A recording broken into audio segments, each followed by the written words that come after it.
Anak, nandito ka lang pala. Naku, halika na, kain ka na. Sigurado ho, gutom ka na. Mamaya na po, Nay. Papahangin po muna ako dito. Para lumiwanag na po ang isip ko.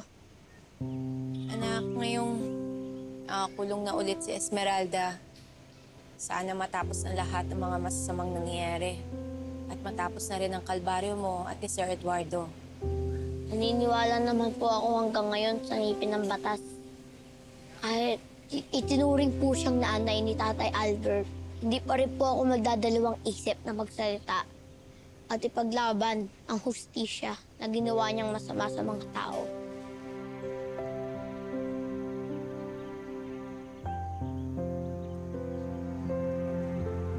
Alam mo, anak, kung nabubuhay pa ang tatay mo, proud na proud yun sa'yo. At masayang masaya yun. Kasi mapubuo na ang pamilya mo. Sana lang, pagkaroon na ng hustisya, kamatay niya. Nagsimula lahat ng kamalasan mo, simula nung pinapatay mo si Gregory. Bakit pati napatay? Kasi pakialamero siya. Anak, bakit? Okay ka lang ba? Nay, kilala ko na po kung sinong nasa likod ng pagkamatay ni Tatay. Sino?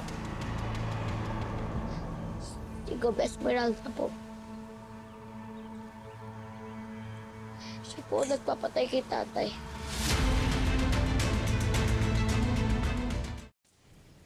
Sigurado ka ba sa sinasabi mo, Rambo? Opo, Nay. Inamin po mismo sa akin ni Gob. Siya daw po nagpapatay kay Tatay. Inutusan niya daw po si Rigor. So, ibig sabihin yung nakakulong ngayon, yung Victor, hindi siya ang pumatay sa tatay mo. At walang kasalanan ni Sir Eduardo. Wala po, Nay. Hindi po totoo ang lahat ng yun.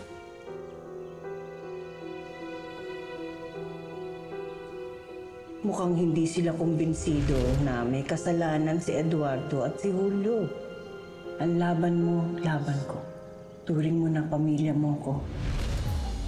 Hayop siya. Nagtiwala ako sa kanya.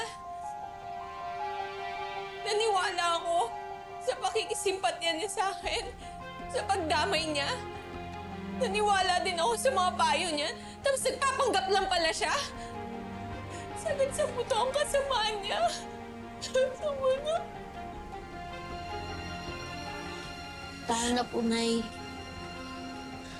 Umahalaga po ngayon. Alam na po natin ang totoo. Mabibigyan na po natin ng tamang hustisya ang pagkamatay ni Tatay.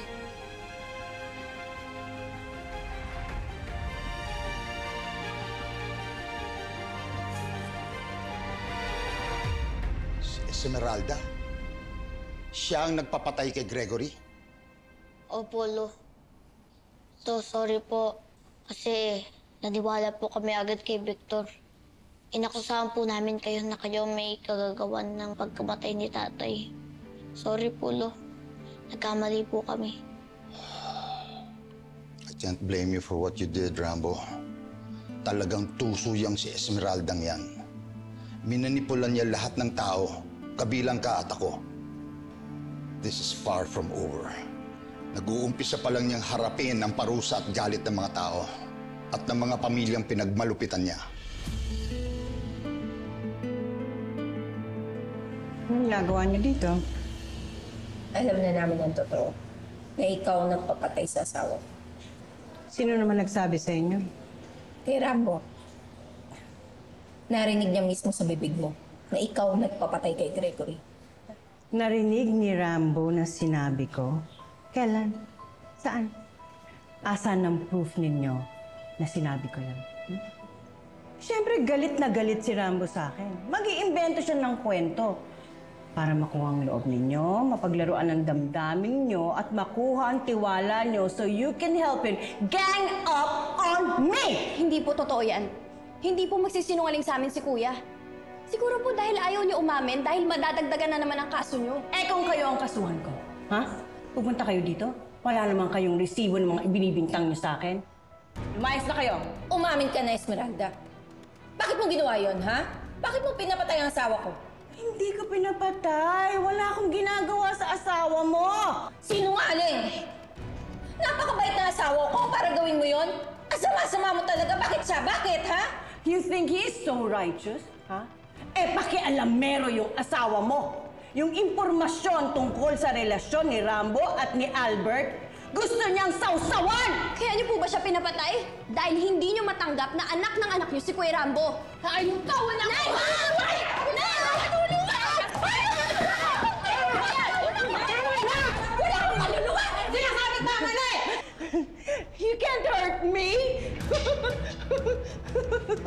Pag ako nakawala dito, tandaan ninyo, iisa-isahin ko kayo. Gagantihan ko kayo! Kailan, ha? Lagpas 100 taon ka dito! Dahil sa dami ng mga kasalanan na ginawa mo, demonyo ka! Okay, tama na eh!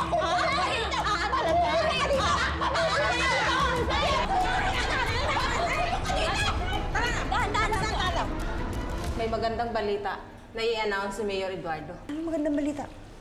Ano sinasabi mong magandang balita? Hindi naman po ang laki natin o tangkad ang susukat sa ating tagumpay. Kundi ang tibay ng paninindigan natin. Mabuhay si Rambo Agapito! Mabuhay si Rambo Agapito! Mabuhay! Makakawala ako dito. Babalik ako. Patataubin ko kayo ng apo mo. Dream on. Rambo Agapito po, numero 1 sa balota. Paano na tayo makakapag-banding? Eh, sino na makakasama ko sa mga next kong adventure? Idea ko. Huwag sanang mawala ang ganda ng puso sa hirap ng